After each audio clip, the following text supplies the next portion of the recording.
This is my homage, if you will, to Macron.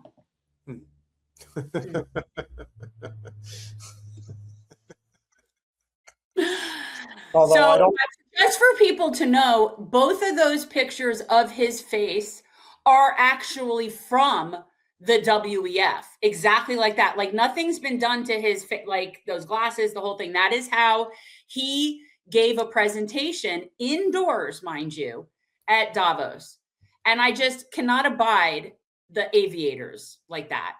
So yeah, I had to have although I would not say that Bridget is a Kelly McGillis, if you will. No, but you see how I found it one with her hair kind of over, kind of like how Kelly McGillis's hair was hanging over. Yes, yes. That's a good job. You did the best. I mean, look, I know I'm not, guys, I'm really not a graphic designer. If I could, I would like have it all perfect so you don't see the seams or the edges. I'm not all that, but yeah, I just thought it was funny. And we were in the Punch Up Pod, and I wish I could remember who it was, if you are the person who came up with this, but someone referred to him as Maverick.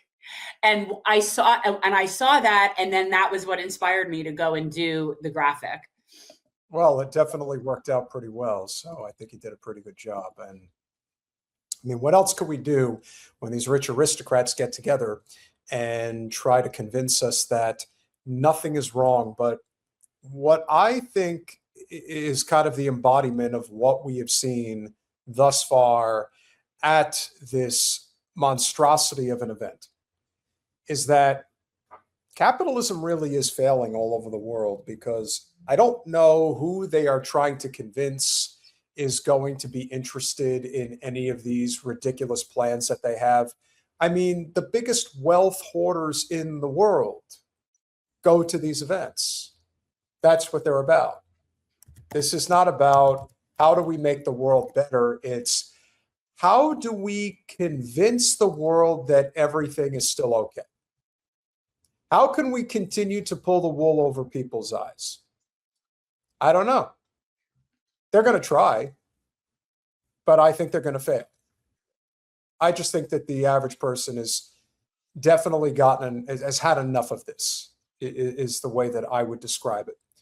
But they're still trying to move forward with this, what you would call Gaza Riviera. Well, what are the technical word that they're using for it? Honestly, I'm the level of their oblivion, out of touchness, hubris, I would also say, is suffocating. That they believe that will actually come to fruition, that the world is going to allow that to come to fruition in any successful way. That there will be that is not. It's not going to happen. It's just not going to happen. I don't know, obviously we weren't in the room, so I don't know how many investor takers they had on their big Gaza plan. Okay. Which, it looks like just another Dubai. They're just creating another tax haven playground for oligarchs. That's basically what it looks like. And the fact that they really believe that could happen, it's never going to happen. It's never going to happen. And I found that there were a whole lot of takers in that room to invest. Well, the other problem that you have to remember is that pretty much anybody who has any type of real money and power at this point is pretty much all in that room. There is a limitation to how far this reach actually goes, but for some odd reason, and it'll be described by CNN, not that I really have anything nice to say about CNN, but I think the article pretty much captures it pretty effectively. 180 skyscrapers for Gaza. Yeah, skyscrapers, because that's what they want. Trump's son-in-law, Kushner, unveils master plan for enclave's reconstruction. This is so enraging to me. I'm trying to not freak out. I really don't because I have to take a certain amount of comfort in knowing that it's not going to happen. It's not going to happen. So why waste all this time? Well, they want it to happen, and they're going to try to get investors. Look at how much money they've made off of Trump's presidency thus far in every other capacity. This is nothing but just money for them. That's all they're doing, is using it for money. Now, this will be one of those ventures that doesn't go through. Trump's had many of them, many bankruptcies, many failures, many horrible ideas. This is basically going to be one of those. So why do they ever have any of the ideas that they have? Because they want to make money. Jim, the problem that you have to understand about the United States gross domestic product is that you're not talking about individual income. That doesn't mean that a lot of money is not being made. A lot of money is being made, but it's being just all going to the same three people. Yeah, I mean, like, what's the point if you're going to basically just have this over concentration of wealth? Plus, there's an overprinted money supply. So, to suggest that this is something where the average person is not having a problem is, it just doesn't compute. And on top of everything else, you're saying that the US GDP growth the last quarter was 4.4%. What was the actual inflation rate? What is the point of the growth if the inflation is outpacing the growth? Which clearly that's happening for most people, I would imagine. Because I don't understand how anybody, if you're not in the class of a Jared Kushner, if you will, is not feeling the pinch.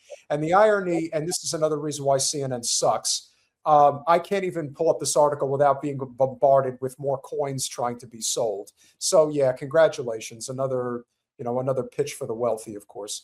But here's what they had to say. And this, I think, is important to remember. We have I want to say this in Trump's voice, but of course it's not. This is Kushner. We have a master plan. There is no plan B. Oh, shocking. There's only one plan. Thus spoke Kushner, unveiling his vision for post-war Gaza, you mean post-genocide Gaza, in front of an audience of the WEF at Davos. If it failed, he said, blame would be easy to ascribe. If Hamas does not demilitarize, that will be what holds back the people of Gaza from achieving their aspirations. And isn't that the perfect way to prevent any sort of having any accountability on the part of him or Witkoff or Trump or any of these goons that are doing this? But what a perfect way to have an out for when it does fail and the investors invest and you leave with the money, because you'll just say, well, it was Hamas. They didn't demilitarize, so we couldn't get it done. This is basically, and I hate to reference Seinfeld, but this is like the levels. It's not a matter of could they do it? It's a matter of will it happen? And it's not going to happen. And anybody who invests in this, it's the same as the people that went to Trump University. Well, remember the rule about referencing Seinfeld. As long as you're not referencing Seinfeld, you can reference Seinfeld. That's the rule. All right. Is that the rule? All right. But that's what this is. The presentation, which felt somewhat rushed, took place immediately after the signing of the charter for U.S. President Donald Trump's controversial Board of Peace, representing the next stage in the 20-point ceasefire plan. It's basically, we're going to have 20 ceasefires until we finally get Israel to stop killing them. But by then, they'll all be dead. Kushner, it's not a ceasefire if you keep firing. Kushner, the president's son-in-law, who played a leading role in brokering the agreement, leaned into optimism, albeit with occasional notes of caution and at least one notable omission: the International Stabilization Force, a key part of Trump's original ceasefire plan for the Gaza Strip. And what is that force? Is that this new Board of Peace that he invited Netanyahu to sit on? Is that what's going to be the stabilization plan for the Gaza Strip? A map of Gaza was pulled up on a screen to show how the enclave would be developed. A coastal tourism would run along the seafront, long enough for up to 180 skyscrapers, many likely earmarked as hotels. Now, I don't know if I can blow this up for you guys, but I'm going to try. That's pretty good, actually. You're doing good there. That's good. I have my moments. I'm not. No, Totally, you've gotten quite good at production. I'm telling you, I might have to give you a little bit of a raise. or we could get rid of Colin. We could do that as well. Just No, we're never getting rid of.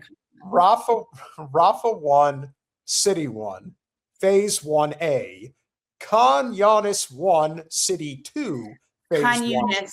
Khan Yunis. Rafa 2, City 1, Phase 1C. Khan Yunis, City 2, Phase 2. You get the idea. I'm like, this is, again, I'm going to just take deep breaths because it's not going to happen. It'll be another master plan.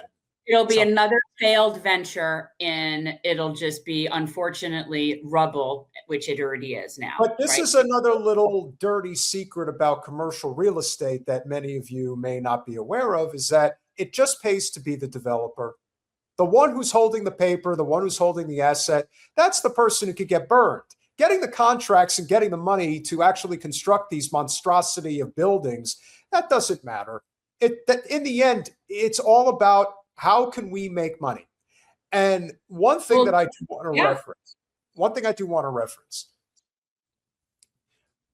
when the saying in the United States over many a generation has been, yeah, that's a good one. They always say, don't build on ancient Indian burial grounds. And the reason you saw what happened. You saw the poltergeist. Well, we saw the poltergeist, but again, the point is the mythology behind that concept is that it's unholy ground that you're building on because you killed these people in order to have your manifest destiny, your Dawn Road doctrine. So now they're bringing that Dawn Road doctrine here to the Middle East. There are hundreds of thousands of dead Palestinians under that rubble, and they're not going to remove those bodies. They're just going to pave it and build on top of them. I mean, you want to talk about bad karma, unholy land usage? And I thought this is supposed to be holy land. These people don't understand the meaning of the word holy because they don't hold anything holy other than money and capitalism, right? Like their value, their monetary worth is the only thing they hold holy. So they can't fathom, which is the same reason, again, this is a caucasity thing, is that they can't really understand the connections that these Semites have to their land and what that is and how they're interconnected with that land. And this is so, they demonstrate it every single time they open their mouths about their master plan. They don't know. And again, it's never going to happen. And I honestly, anybody who invests in that is just one of their just total chumps for these kinds of people. They're probably people that were hanging out with like Bernie Madoff and getting screwed over by those types. A port was shown at the southwestern end of Gaza alongside the border with Egypt, and immediately inland from the port, the map showed zoning for an airport. A few miles to the south, not marked on the map, lies to the site of a previous Gaza airport destroyed more than 20 years ago in earlier Israeli attacks. I thought October 7th was when that all started. Keep reminding everybody. New cities. Kushner highlighted two urban developments which referred to as New Rafah and New Gaza. At New Rafah, more than 100,000 permanent housing units would be built, probably shacks, but it still counts, along with over 200 schools and more than 75 medical facilities. He expressed hope that the construction would be completed within 2 to 3 years, more like 20 to 30. Work has already begun to remove the rubble. The rubble. The rubble. Yeah. The bodies. You mean the people? We call it rubble. Inconvenience. New Gaza is to be a center of industry with the aim of achieving 100%. Again, like you said, this is Dubai. It's just they took the renditions of Dubai and now they're going to stick it and make it the Jewish Dubai is basically what they're going to do. Only, they're going to hoard all the money. I'm with Mehdi. That's exactly how I think about Jared Kushner.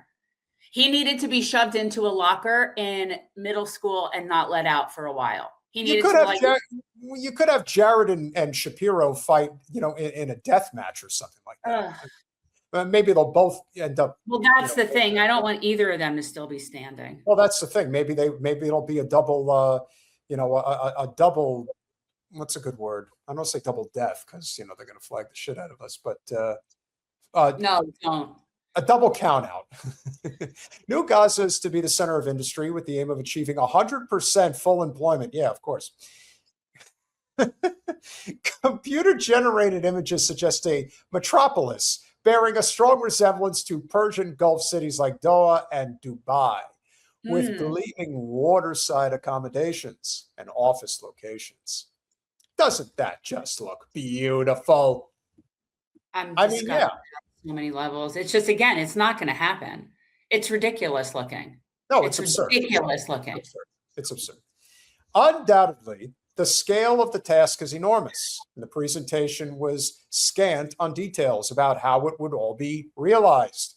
2 years of Israeli bombardment launched in response to Hamas, of course, because CNN just can't help itself, has left more than 80% of Gaza's buildings destroyed or damaged. Who's going to pay for it? Well, definitely not the. I'm sorry, but I'm feeling very anti-Jewish right now. But we'll see what they have to say. Governments will make the first cut, of course it will, because we are going to pay for it, i.e. the American taxpayer will pay for it. Governments will make the first contributions, Kushner said, with initial announcements to come at a conference in Washington in the next couple of weeks. See, that's something to be indecent. And by the way, when he says governments, let's think about that for a second. Which governments? Okay, so he's talking about what? Our Arab sultans of West Asia group, the group of people that we basically have as our cohorts there? Or are you talking about, like, who are these countries that are going to invest in purchasing illegally, mind you, another country? Because the only countries that are going to sign up to do that are the countries that are already our bitches. So he says that, like, we're going to be getting like an influx of it. Like, this is absurd. He also appealed to the private sector to come forward, promising amazing investment opportunities. 3xing your investment, guys, maybe 10xing. You never know. I know it's a little risky to be investing in a place like this, but we need you to come, take faith, invest in the people. Hey, Kushner, why don't you just use your own money?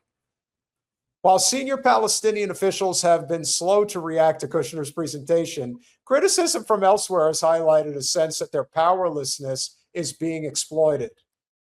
Palestinians face a plan to eliminate their very presence based on domestication, subjugation, and control. Rami Abdou, the Palestinian founder of the Euro-Mediterranean Human Rights Monitor Group, posted. What about Israeli withdrawal? Currently, Israel's military is present in just over half the territory, including the city of Rafah. The original 20-point plan, which secured the ceasefire and the release of hostages in October. So this will secure the ceasefire. The actual ceasefire itself doesn't secure the ceasefire. See, the ceasefire shouldn't have to be secured because it's a ceasefire. Good point. See, I'm just saying, that's just, a media awareness, people. Look how they use this language. Including details about the creation of an international stabilization force that would facilitate Israel's complete withdrawal. Yeah, never happening. So far, third parties have been reluctant to commit to joining the force, and Israel, for its part, has objected to possible participants such as Turkey. Yeah, the peace force, my ass. Kushner has made no reference to any international force, while Israel's withdrawal and reduced to little more than a line on one of the presentation slides. Gaza-wide demilitarization enables full IDF withdrawal and the security perimeter. And Hamas demilitarization? These freaking people. The task of overseeing demilitarization, Kushner made clear, will fall to the new technocratic committee, the on-the-ground component of Trump's Board of Peace structure, made up entirely of Palestinian appointees, sure. Without it happening, he said, we cannot rebuild. The presentation said that heavy weapons, tunnels, military infrastructure, munitions, and production facilities will be destroyed, but it did not dictate how the process will be carried out. Again, grandiose propositions, but not actually explaining what they're going to do. And then, of course, it gets into what about the PA and UNRWA? Quietly, the Palestinian Authority has expressed concerns that the new technocratic committee represents a threat to its centrality in Palestinian politics. Kushner's reference to the new committee as a new government in Gaza will not have allied these concerns, though the PA did get one mention on a slide as the eventual sole civilian authority in Gaza when it comes to its reforms. By contrast, UNRWA, which provides public services to Palestinian refugees, who number well over half the population of Gaza, looks out of the running. Have we heard some of this before from Jared Kushner? Now, this, ladies and gentlemen, is the essence of the entire story. It is not the first time Trump's son-in-law has unveiled an ambitious vision for Gaza. In 2019, he hosted a summit in Bahrain. Is that how you say it? Bahrain, under the title From Peace to Prosperity, which also imagined a bustling commercial and tourist center in Gaza and the West Bank where international businesses come together and thrive. With an almost complete lack of political will across the board, those plans never got off the ground. This time, the head of Gaza's new technocratic committee, Ali Shaf, said in a video statement, it is important to turn this moment into action. To that end, he announced the opening next week of the Rafah crossing between Gaza and Egypt, signaling, he said, that the enclave is no longer closed to the future and to the world. But remember what was said. Jared Kushner has been working on this project since 2019. Almost makes you wonder if October 7th, 2023 was intentional. Yeah, makes you wonder, doesn't it?